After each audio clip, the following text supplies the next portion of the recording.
Republicans' debt ceiling hostage taking bill hurts the red states. Okay. I find it amusing that the things that are left to cut, the things that the Republicans are willing to cut in the budgets are things that affect humanity, right? Think about this, folks. I want you to think about this. I don't care if you're Republican, Democrat, anarchist. I don't care what your philosophy is. There's one thing I do know about you. You care about your fellow man. I'm not talking about those people in Congress. I'm talking about you. So take off any Republican that's listening to me. They stumbled on the radio and they're listening to this guy and they're just saying that darn liberal, that darn progressive, that pinko liberal. I want to ask you a big favor. Take off my liberal ideological, my progressive ideological moniker for now. And let's talk. Let's listen as if we're just two humans. Okay? Let's listen as if we're just two humans without any ideological bent. All right? We're just thinking about our fellow man. Let's listen together. Let's learn together. The title of this piece, and when I talk about Republicans, I'm not talking about my Republicans, brothers and sisters, those that don't have the power to change laws. I am talking about those that are elected to change laws. That's where my ire, that's where my wrath lies. So let's go. Republicans' debt ceiling hostage taking bill hurts the red states. Republicans finally did it. Their hostage taking with a debt ceiling negotiating bill, if it were to pass, would inflict pain, mostly on people in the red states. Reuters reported the following.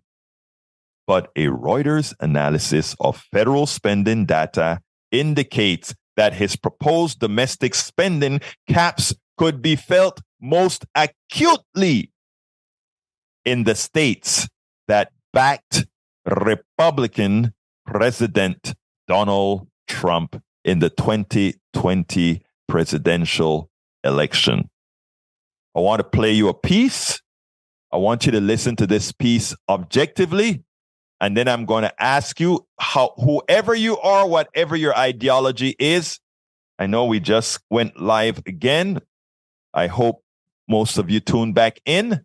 713-526-5738, extension number 2. All lines are active.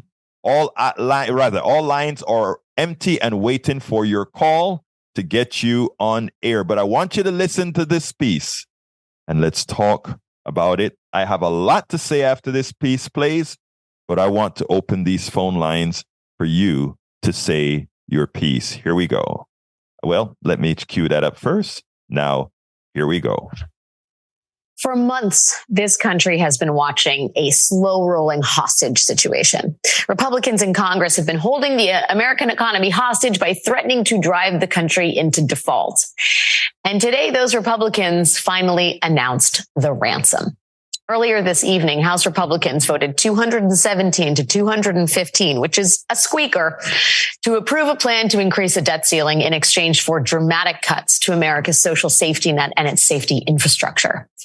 This came after a few days of very tense negotiations among Republicans and only Republicans to see if the party could even agree on what it actually wanted. They voted for a bill that would end critical food assistance for anywhere between 275,000 to 900,000 people, according to expert estimates. They voted to kick 600,000 Americans off of Medicaid and to significantly increase healthcare costs for state governments. That is according to the Congressional Budget Office. The bill would also result, according to one estimate, in 780,000 fewer jobs over the next 10 years. It would have cut 80,000 jobs from the VA health system. And the Department of Veterans Affairs estimates that in turn, that would result in 30 million fewer patient visits per year for American veterans. Republicans voted to cut off affordable housing assistance for more than 1 million families. They voted to cut Pell Grants and block President Biden's student loan forgiveness program. They voted to cut early childhood education programs, to cut green energy tax credits, And the plan passed by House Republicans would reduce the number of rail safety inspections by 7,500 and shut down 375 air traffic towers around the country. So the same party that claimed to be outraged by that East Palestine rail disaster, that criticized Transportation Secretary Pete Buttigieg for his handling of major flight delays, that same party just voted to make air travel harder and to make railways less safe. Republicans just put themselves on record supporting all of that because this is their wish list. This is the stuff they want in exchange for not tanking the global economy. During the debate over the bill on the House floor, Congresswoman Ilhan Omar, Democrat of Minnesota, she had this to say. For a long time, Republicans spent so much time saying they were going to address the economic anxiety families were feeling. But overnight, they dreamt up a dangerous economic bill that will plunge families into economic depression.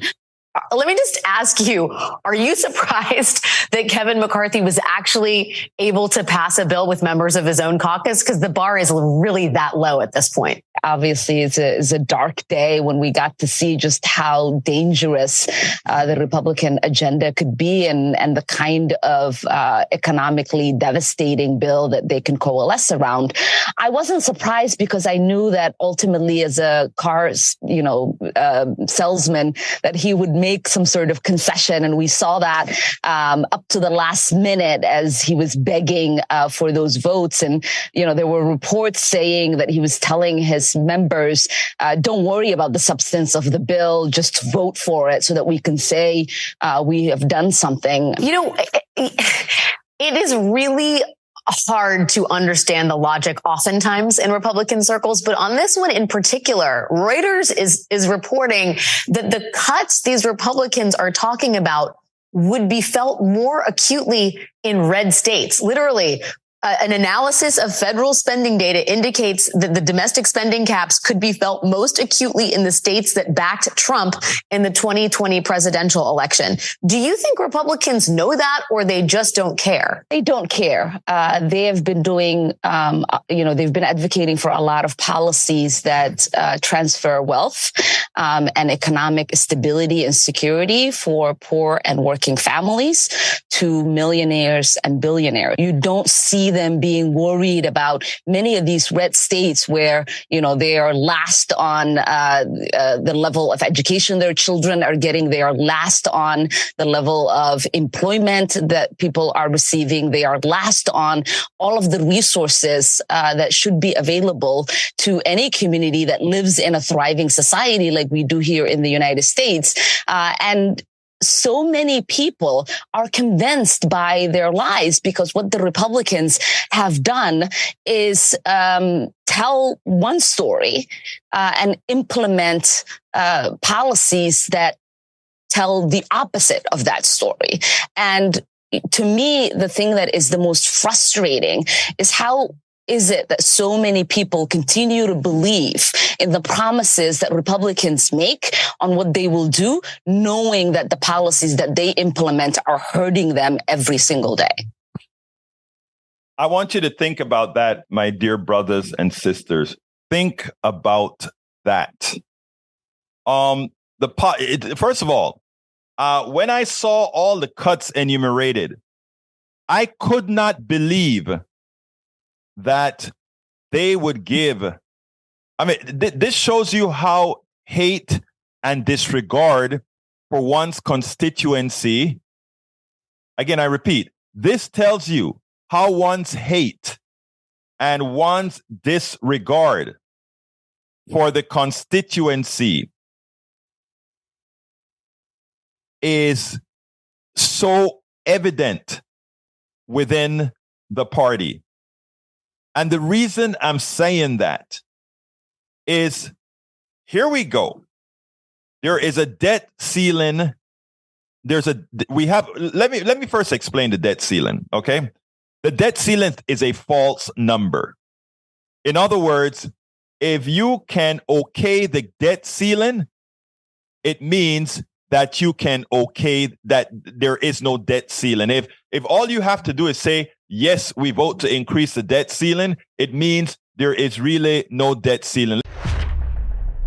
We spend a lot of time deconstructing the news, trying to parse it into a form that everybody can understand. We try to find those little nitpicks where it flies above the fray, etc.